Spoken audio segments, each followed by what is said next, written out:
আপনি হিন্দু মুসলমানের কথা বলেন, এখান থেকে প্রায় 8 জন মারা গেছে এসআইআর ঘোষণা হওয়ার পর থেকে। এদের মধ্যে কজন হিন্দু কজন মুসলমান শুভেন্দু অধিকারীর নলেজে রয়েছে? কাদের কারণে মারা গেছে?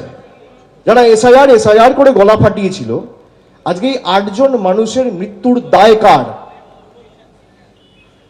আপনারা চাইলে আমি নামগুলো পড়ে দিতে পারি, এবং সেখানে যেমন হিন্দু সম্প্রদায়ের মানুষ রয়েছে, সংখ্যালঘু সম্প্রদায়ের মানুষও রয়েছে।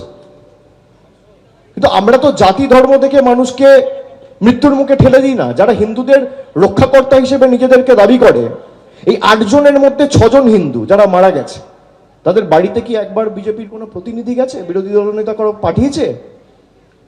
বিজেপির কোনো নেতা গেছে?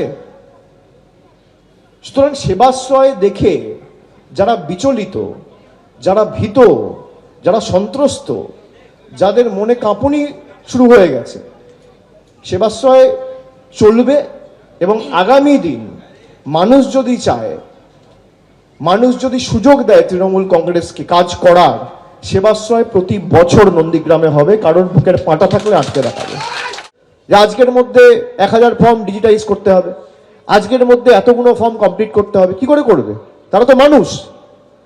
আপনি কোনো রকম কোনো প্রশিক্ষণের ব্যবস্থা করবেন না, তাদেরকে ট্রেনিং দেবেন না, তাদেরকে রিসোর্স দেবেন না, তারা করবে কোত্থেকে? আপনি 2 বছর ধরে করতেন, কেউ তো বারণ করছে না। আর সাসপিশন লিস্ট বা লজিক্যাল ডিসক্রিপেন্সির যে লিস্ট, এই লিস্ট আমরা বলেছি প্রকাশ্যে আনতে হবে। মুখ্যমন্ত্রী নিজে তার চিঠিতেও মেনশন করেছে, তিনি টুইটও করেছেন। লজিক্যাল ডিসক্রিপেন্সির লিস্ট কেন্দ্রীয় নির্বাচন কমিশন, যেটাকে আমরা বিজেপির সহচরী বা বিজেপির সহকর্মী বা সহচরী সংস্থা, সহকারী সংস্থা বলে দাবি করছি, তারা যদি লজিক্যাল ডিসক্রিপেন্সির লিস্ট পাবলিক না করে, জনসমক্ষে না আনে, তাহলে আন্দোলন হবে। আন্দোলন কলকাতাতেও হবে, দিল্লিতেও হবে। কারোর বুকের পাঁটা নিয়ে আটকাবে। কার নাম লজিক্যাল ডিসক্রিপেন্সিতে রয়েছে, কেন ইলেকশন কমিশন বিএলওদের বলবে না যে আপনারা লিস্ট পাবলিশ করুন? কেন লিস্ট পাবলিশ করা হবে না? কিসের ভয়? তার কারণ আজকে যে লোকটার নাম রয়েছে, কালকে তার জায়গায় অন্য লোকের নাম ঢুকিয়ে দেওয়া হচ্ছে। আজকে যদি একটা বিধানসভা থেকে 5000 কেস হয়, আপনি দেখবেন কালকে খোঁজ নেবেন 5000টা হয়ে গেছে 8000, আবার 4 দিন পর দেখবেন 8000টা হয়ে গেছে 3000, 10 দিন পর চেক করবেন দেখবেন 3000 হয়ে গেছে 30000। এই যে ডাইনামিক, আজকে 3000, কালকে 5000, পরশু 8000, তারপরের দিন 10000, হঠাৎ করে 30000। আমি মালদায় গেছি, মালদায় এক একটা বিধানসভা থেকে লজিক্যাল ডিসক্রিপেন্সির নম্বর হচ্ছে 90000, 92000।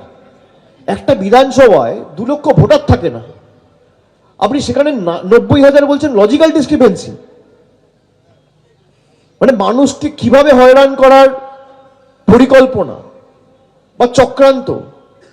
এমনকি বয়স্কদের রেয়াত করছে না, বয়স্কদেরও ছাড়ছে না। 85 বছর বয়স, হুইল চেয়ার নিয়ে আসছে, বলছে নাম কেটে দিলে কোনো সরকারি পরিষেবা পাবেন না, সুবিধা পাবেন না। এই ইস্যু নিয়ে আমরা বিগত দিনেও নির্বাচন কমিশনকে একাধিক প্রশ্ন করেছি, আমরা কোনো সদুত্তর পাইনি। আরো খবর পেপার এবং বাংলা জাগো চ্যানেল থেকে চয়নিকা ব্যানার্জি। কিছুক্ষণ আগে এসআইআর প্রসঙ্গে আপনি বললেন, আমরা দেখলাম যে প্রথম পর্বে আত্মহত্যা, তারপরে আন্দোলন, এখন গণ ইস্তফা। গতকালই আমরা দেখেছি ফারাক্কায় এত হিউজ প্রেশার, বিভিন্ন সময় হোয়াটসঅ্যাপে যে ধরনের মেসেজ দেওয়া হচ্ছে এবং প্রতিনিয়ত চেঞ্জ করা হচ্ছে, তার জন্য গণ ইস্তফা দেওয়া হলো। আপনারা 5 বার চিঠি লিখে ফেলেছেন ইতিমধ্যেই, কিন্তু এখনো পর্যন্ত কোনো সৎ উত্তর কিংবা সৎ পদক্ষেপ নেওয়া হয়নি। আপনি কি বলবেন নির্বাচন কমিশনের ভূমিকা নিয়ে?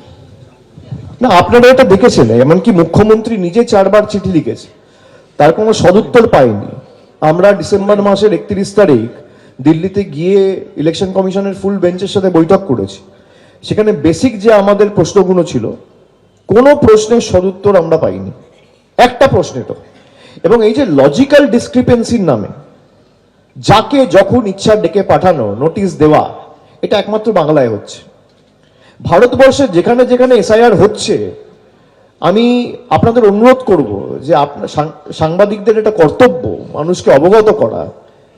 Logical discrepancy only in Bengal, আর কোথাও কিন্তু লজিক্যাল ডিসক্রিপেন্সির কোনো কেস নেই।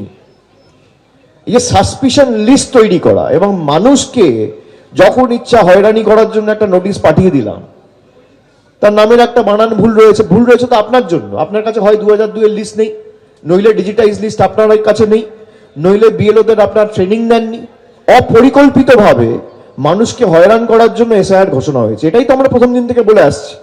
এবিপি আনন্দ, এগিয়ে থাকে, এগিয়ে রাখে।